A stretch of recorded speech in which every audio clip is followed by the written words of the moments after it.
Hi guys, welcome back to my channel, Tonsil Racing Tips.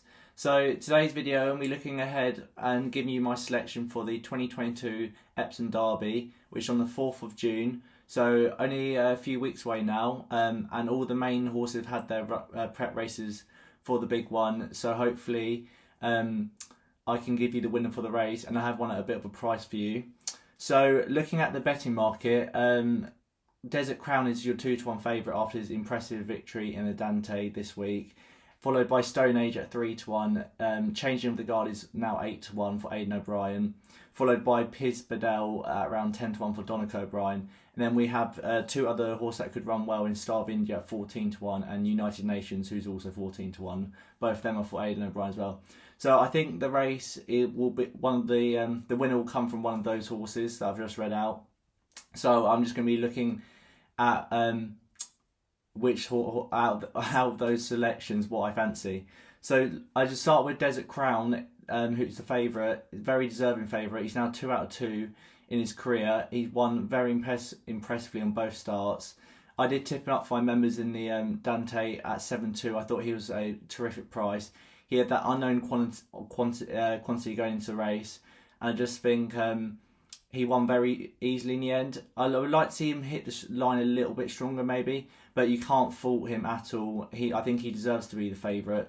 He's unbeaten going into race, which none of the others are. So I do think Desert Crown for Sir Michael Stoute, who's won the Derby 5 times before, has ticks like every box there is going. So but he's too short to get involved with, I think, at 2-1, especially when you don't know the draw for the race, when the draw is very important for the Derby, as 10 out of the last 12 winners had a draw 7 or higher. So until we know that on the week of the race, it's difficult to weigh up who's going to get a better run of the race, I guess. So that's the risk you take with anti-post betting, but you get a bigger price at the same time if you get lucky with the draw. So Desert Crown, yeah, I like him, but he deserves to be favourite, but I would definitely back a different horse each way to him because he's just too short. Stone Age is a 3-1 now after his impressive Leopardstown Derby trial victory.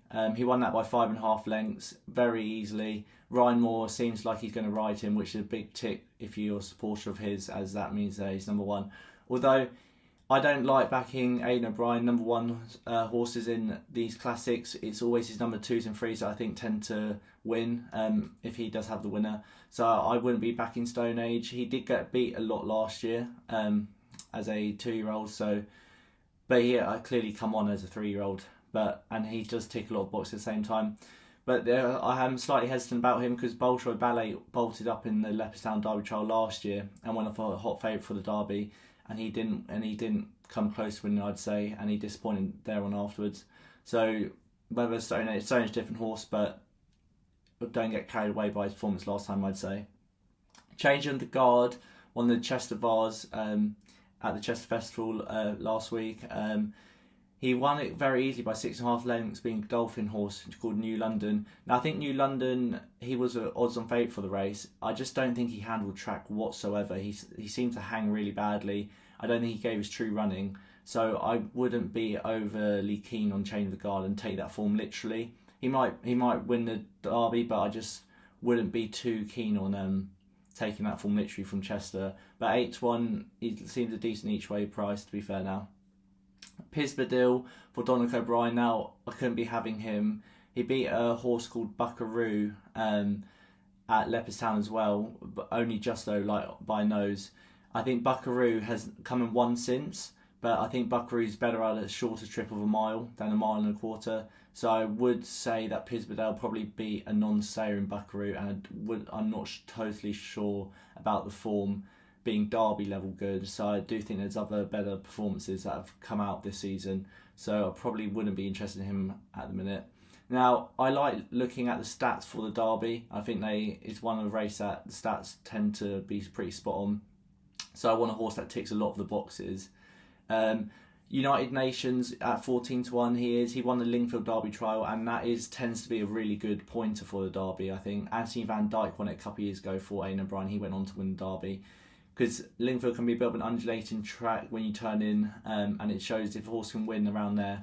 They tend to handle Epsom as well, as they're both quite difficult tracks, left-handed. And United Nations got up to beat another Godolphin horse. A little bit snug in the end, I'd say. I think he is improving. The only negative I have to him is that his first run season was at Epsom. He finished fourth, and no Derby winner has ever raced at Epsom, whether they had won or just ran there in general anyway before the race.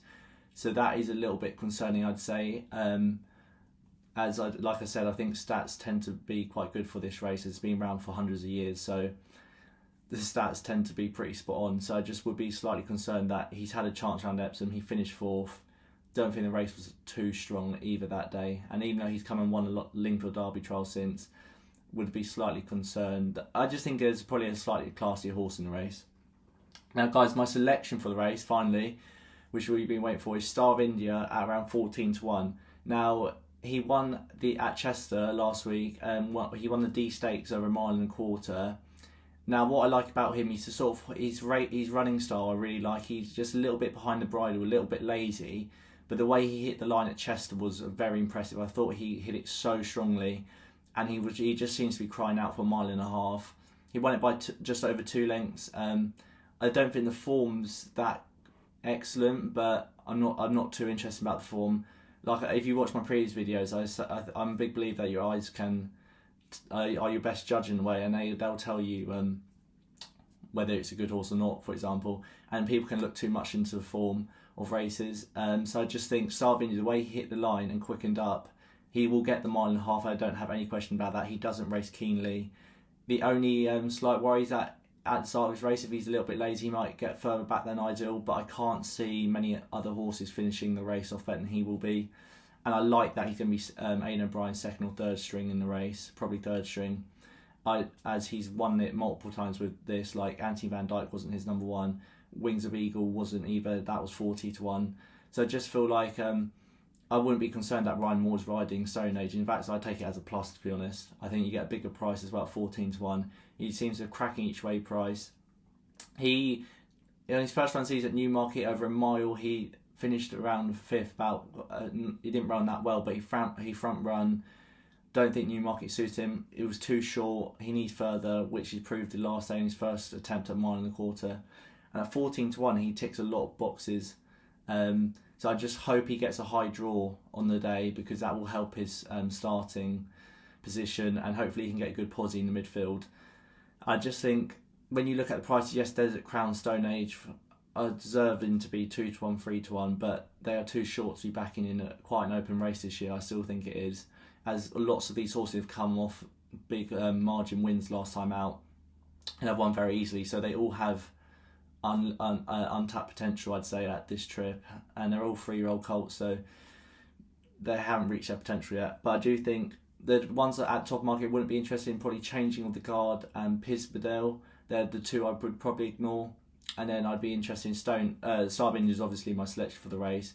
United Nations could run alright. I just think he will place and will probably bump into one. And if I was to back one out the front too, I'd definitely be picking Desert Crown over Stone Age, 100%. I wouldn't even question that. I would probably I think it's a good match bet as well. But Star of India at 14-1 will be my selection for the race.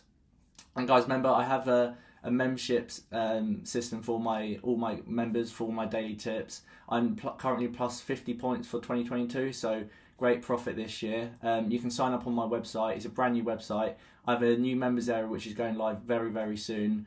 So I'll be having all my anti-post tips on there, all my daily tips, and any fun bets in different sports which I fancy, like football, darts, that I like having a little bet on.